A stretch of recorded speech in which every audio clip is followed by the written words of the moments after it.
integrante do GAECO, o Grupo de Atuação Especial de Combate ao Crime Organizado de São Paulo, o promotor Lincoln Gaquia deixou bem claro: o PCC já atingiu um estágio mafioso.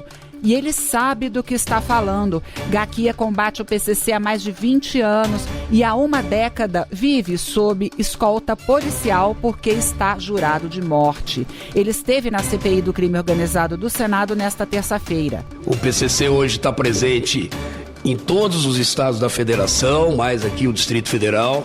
Está presente em 28 países e é a organização criminosa que mais cresce no mundo hoje, com estreitos laços com organizações criminosas europeias, por exemplo, as máfias italianas, sobretudo a 'Ndrangheta e a Camorra, mas também com outras organizações criminosas europeias.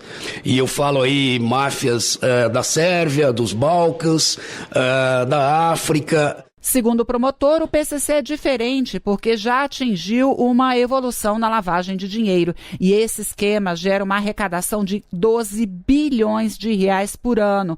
É um esquema sofisticado, entranhado em todos os setores da sociedade, diz Gaquia. Precisam entender que o crime organizado ele mudou. Como eu disse, não é mais aquele do código, do quadrilha ou bando de 1940, nosso Código Penal, não é mais o mesmo de 2013, senador, da Lei de Organizações Criminosas. Hoje ele está ultra sofisticado. A gente está falando aí em lavagens, utilizando fundos de investimento, utilizando fintechs, utilizando criptoativos, moedas e etc. E Lincoln Gaquia ainda complementou, dizendo que é a falta de cooperação e de integração que engessam as operações policiais, sem contar a polarização política que prejudica as forças-tarefas. O promotor afirmou que o problema não é a falta de leis, mas de operacionalização delas. A gente precisa entender que a mera alteração legislativa, ela vai fornecer ferramentas, mas não nos dirá como vamos fazer. Quem vai fazer? E me parece que a polarização política que tomou conta desse país, infelizmente, ela acaba prejudicando ainda mais essa integração. Gaquia ainda defendeu o aumento de penas previsto no PL antifacção e a criação de uma autoridade nacional antimáfia. Depois dele foi a vez do diretor de inteligência da Polícia Federal, Leandro Almada, que falou do trabalho de combate ao crime organizado na PF e tentou fazer um raio-x do crime no Rio. Segundo ele, além de todos os problemas, ainda tem a questão de policiais infiltrados por lá. O problema do Rio de Janeiro é demanda.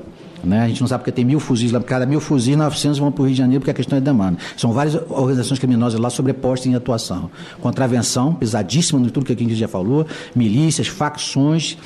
E o poder financeiro delas todas, o que faz de uma forma muito forte, especialmente ali, é a infiltração nas forças policiais. É uma tragédia que qualquer operação que a gente faça que aprofunde um pouco, a gente esbarre nessa situação. Ao contrário do promotor Gaquia, o diretor da PF, Leandro Almada, disse que o principal problema no Rio de Janeiro é a contravenção, no qual há o envolvimento de autoridades, políticos e está em vários setores, como o carnaval. E essa é uma questão que precisa ser enfrentada, enfatizou Almada. Da Rádio Nacional em Brasília, Priscila Mazenotti. As tentativas de fraudes com documentos no Brasil dispararam nos últimos anos. De acordo com uma empresa especializada em verificação de documentos, os golpes mais do que dobraram desde 2022. Subiram de 19 mil tentativas naquele ano para mais de 51 mil já registradas em 2025. O RG ainda é o alvo preferido dos golpistas. Aparece em 84% das tentativas neste ano. Já a CNH ganhou espaço nas fraudes com documentos. Passou de 8% dos casos em 2022 para 14% agora. A grande variedade de modelos de identidade em circulação, já que o RG é um documento estadual, é considerado o principal ponto frágil do documento, que acaba facilitando a vida dos golpistas. Vale lembrar que algumas tecnologias mais avançadas, como sistemas baseados em inteligência artificial, já conseguem identificar sinais de adulteração em documentos com um alto nível de precisão, chegando a 98% quando esses sistemas de identificação são combinados com análise humana. Da Rádio 2, Milena Abreu. Como parte da conclusão do julgamento da trama golpista, o ministro Alexandre de Moraes, do Supremo Tribunal Federal, determinou que o Tribunal Superior Eleitoral seja comunicado que o ex-presidente Jair Bolsonaro está inelegível em função da condenação a 27 anos e 3 meses de prisão. De acordo com a lei da ficha limpa, quem é condenado por decisão judicial colegiada fica impedido de disputar as eleições pelo prazo de 8 anos após o cumprimento da pena. Dessa forma, o ex-presidente está inelegível até 2060, quando Bolsonaro terá mais de 100 anos. Atualmente, ele tem 70. Moraes também determinou nesta terça-feira que a Justiça Militar e o Ministério Público Militar sejam comunicados sobre a execução das condenações de Jair Bolsonaro e outros militares das Forças Armadas na ação penal da trama golpista. Além de Bolsonaro, que é capitão da reserva do Exército, os generais Augusto Heleno, Paulo Sérgio Nogueira Braga Neto e o almirante Almir Garnier deverão ser alvo de uma ação de perda do oficialato e vão ser julgados pelo Superior Tribunal Militar. Não há prazo para o Ministério Público Militar solicitar a perda das patentes ao STM. No caso de Alexandre Ramagem, Moraes determinou a perda do mandato parlamentar, que deverá ser declarada pela mesa da Câmara dos Deputados. Além disso, Anderson Torres e Ramagem perdem os cargos públicos de delegados federais, também devido à condenação. O ex-presidente Jair Bolsonaro e os 6 aliados réus do núcleo 1 da trama golpista vão passar por audiências de custódia nesta quarta-feira à tarde, nos respectivos locais de cumprimento das penas. Da Rádio Nacional em Brasília, Daniela Longuinho. Atenção, Brasil! Nova Friburgo, município serrano do estado do Rio de Janeiro, na região centro-norte fluminense, já se prepara para viver mais uma vez o Dia Mundial da Criatividade. Depois do sucesso em 2025, a expectativa para abril de 2026 é ainda maior. Fique ligado e acompanhe as novidades. Criatividade transforma o mundo e começa por Nova Friburgo. Apoio Web Rádio Top Serrana.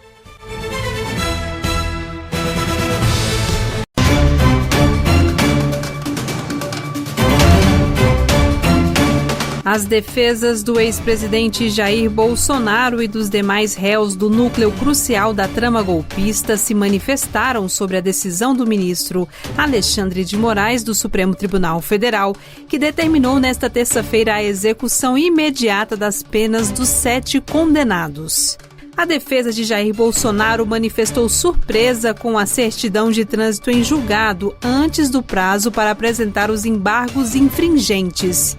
Segundo o advogado Paulo Cunha Bueno, o regimento interno do STF prevê a possibilidade de apresentação do recurso, como aconteceu no julgamento do ex-presidente Fernando Collor e também no caso da Débora Rodrigues dos Santos. Também em nota, a defesa de Walter Braga Neto afirmou que recebeu com indignação a decisão que executou as penas.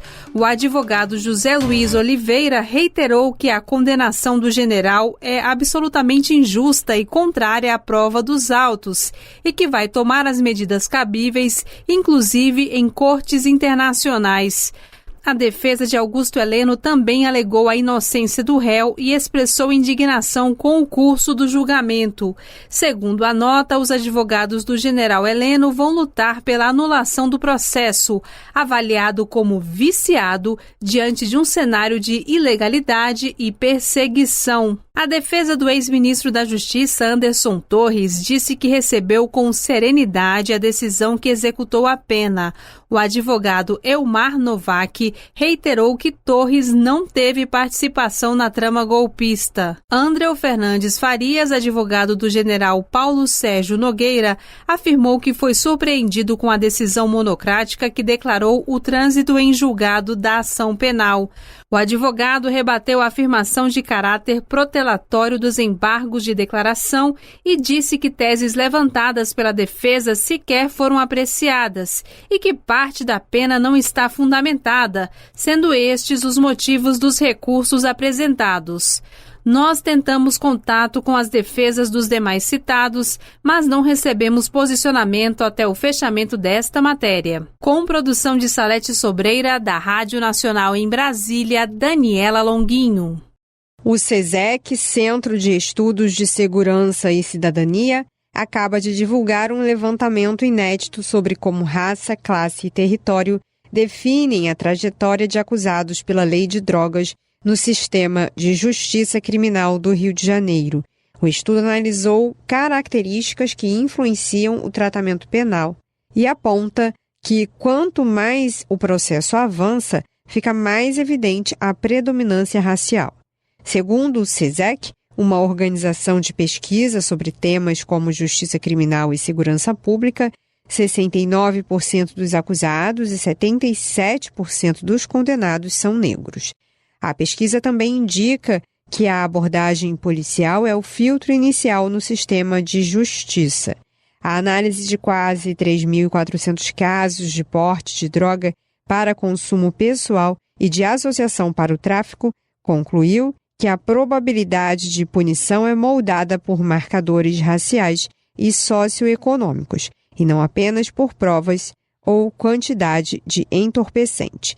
Para a coordenadora da pesquisa, Giovana Monteiro Macedo, os resultados reforçam que o sistema de justiça criminal no Brasil é racista. O sistema não só reflete o racismo estrutural, mas ele o organiza e perpetua de uma certa forma, porque ser negro, jovem, pobre, morar em favela, leva a uma quase certeza de condenação pela lei de drogas. A nossa equipe analisou a trajetória de 3.392 réus entre 2022 e 2023 que foram processados por porte para consumo pessoal, tráfico e associação para o tráfico. Outra constatação é que ao longo das diferentes etapas do sistema de justiça criminal fluminense, 69% dos réus e quase 80% dos condenados são negros.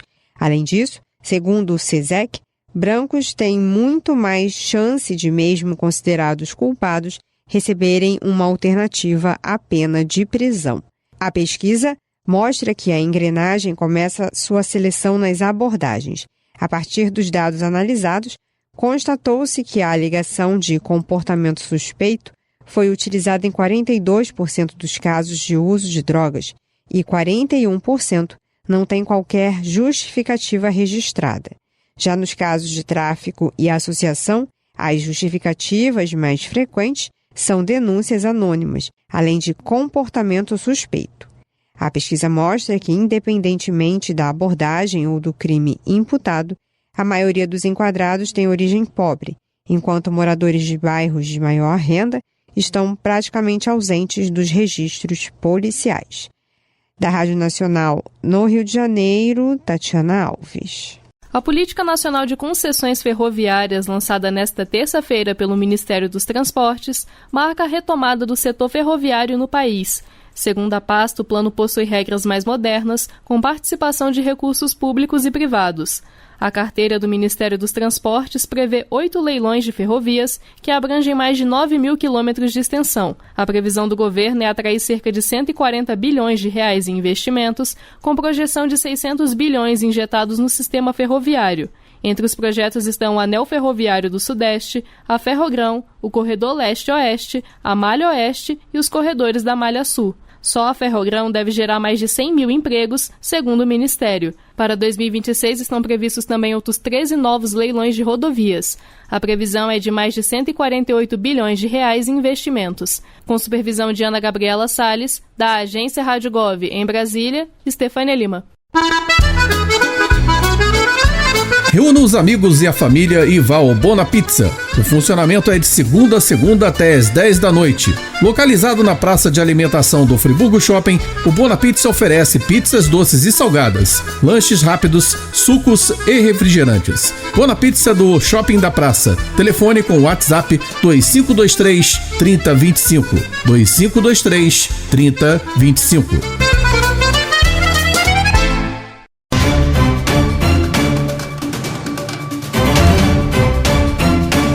O portos brasileiros vivem um momento de expansão. Entre julho e setembro deste ano, o Sistema Portuário Nacional bateu um recorde histórico. 378 milhões de toneladas passaram pelos portos do país, segundo o Ministério de Portos e Aeroportos, com dados da ANTAC. Esse aumento de 6% em relação ao mesmo período de 2024 revela um setor que vem se modernizando, investindo em tecnologia e em práticas sustentáveis e posicionando o Brasil de forma cada vez mais estratégica no comércio internacional. O secretário nacional de Portos, Alex Ávila, destacou que o avanço é resultado direto desta combinação entre gestão, inovação e cuidado ambiental. E quando nós paramos para olhar o acumulado do ano, percebemos que já ultrapassa a marca de mais de 1 bilhão de toneladas, mostrando a força e a consistência do nosso sistema portuário. Esses resultados confirmam que a combinação de gestão, tecnologia e investimentos está trazendo mais eficiência, mais competitividade e colocando o Brasil em um patamar cada vez mais alto no cenário internacional. O mês de setembro, especialmente, trouxe um movimento intenso nos portos brasileiros. A movimentação de containers cresceu 7%, alcançando 14,1 milhões de toneladas. Já os granéis sólidos seguiram como o maior volume do mês, somando 72,8 milhões de toneladas e registrando alta de 4,7%. Dentro desse grupo, a soja se destacou com um salto expressivo de 46%, totalizando 7,9 milhões de toneladas transportadas apenas em setembro. Reportagem Juline Pogorzelski. O Ministério da Saúde fechou a compra de 1.800.000 doses da vacina contra o vírus sincicial respiratório, o VSR. Esse vírus é o principal causador de bronquiolite em recém-nascidos. A distribuição do primeiro lote, com 673.000 doses, começa esta semana aos estados, segundo o Ministério. O investimento é de R$ 1 bilhão e 170 milhões de reais. Esta vacina pode custar até R$ 1.500 na rede particular e estará disponível gratuitamente pelo SUS. A imunização será imediata, com foco em gestantes a partir da 28ª semana de gestação, sem restrição de idade para a mãe. O objetivo é proteger os bebês menores de 6 meses. A expectativa do Ministério é de que a vacinação seja realizada durante todo o mês de dezembro. A meta é vacinar no mínimo 80% do público-alvo. Até 2027, o Ministério prevê a compra de mais 4.200.000 doses. Com a chegada das doses às unidades básicas de saúde, as equipes também vão atualizar outras vacinas da gestante, como influenza e Covid-19. O VSR é responsável por cerca de 75% dos casos de bronquiolite e 40% dos casos de pneumonia em crianças menores de 2 anos. Até novembro de 2025, o Brasil registrou 43 mil casos de síndrome respiratória aguda grave causados por VSR. Desses casos, mais de 35 mil foram de crianças menores de 2 anos, 82,5% do total de casos. Para saber a quantidade das primeiras doses que vão ser distribuídas para o seu estado, acesse gov.br/saúde. Com supervisão de Ana Gabriela Salles, da Agência Rádio Gov, em Brasília, Estefânia Lima. O Ministério do Esporte publicou na terça-feira, dia 25, uma portaria que seleciona 260 propostas de municípios para a implantação das Arenas Brasil. A medida, no âmbito do novo PAC Seleções, amplia para 500 o total de unidades autorizadas nas 5 regiões do país. A seleção de 2025 recebeu 4.630 propostas. Ao todo, 260 municípios de 25 estados foram habilitados para celebrar termo de compromisso com o Ministério do Esporte. Cada arena seguirá projeto padrão, com campo de futebol society de grama sintética, quadra de basquete 3x3, pista de caminhada e parque infantil. O investimento estimado é de R$1,5 milhão por unidade. Com a publicação da portaria, o Ministério do Esporte inicia a etapa de celebração dos termos de compromisso ainda em 2025 para viabilizar o início das obras. A previsão é atingir 500 municípios com Arenas Brasil até o final de 2026. As Arenas Brasil integram o eixo de infraestrutura social e inclusiva do novo PAC. A iniciativa amplia a oferta de equipamentos esportivos públicos. A primeira seleção, publicada em 2024, aprovou 240 propostas e prevê investimento de 360 milhões de reais. 5 unidades já foram concluídas e as demais estão em execução. Com a nova seleção, o total previsto chega a 500 arenas para municípios de diferentes portes. Da Agência Rádio Gov em Brasília, Lademir Filipim. Choperia e restaurante Chapa Quente. Mais que um lugar para comer, um espaço para viver bons momentos. Na praça de alimentação do Friburgo Shopping, de segunda a segunda, o sabor ganha destaque. Petiscos preparados com carinho, pratos à la carte feitos na hora, comida quilo com qualidade e o chopp sempre gelado. Entrega em domicílio e atendimento para empresas. WhatsApp 229 9820 5534. Chapa Quente. Tradição, sabor e convivência à mesa.